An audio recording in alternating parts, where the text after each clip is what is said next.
Con l'ok della Regione entra definitivamente in vigore la delibera antipacottiglia del Comune di Venezia. Per i prossimi 3 anni dunque nessun negozio di cianfrusaglie potrà aprire nelle principali arterie della città, in area marciana o realtina. Un periodo di sperimentazione in cui saranno quindi arginate le aperture di locali a somministrazione automatica e di negozi dall'oggettistica di dubbio valore.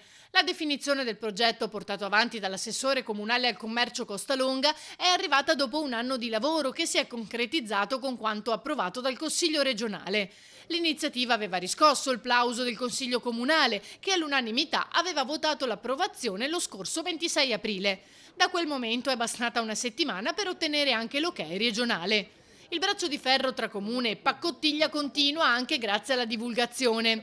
Il 12 maggio infatti ci sarà un incontro con Collegio dei Geometri, Confedilizia, Federazione Italiana, Agenti Immobiliari, Ordine dei Commercialisti per spiegare la delibera. L'obiettivo è quello di evitare che si inneschino difficoltà tra i vari operatori, ma anche un modo per rendere le norme più note.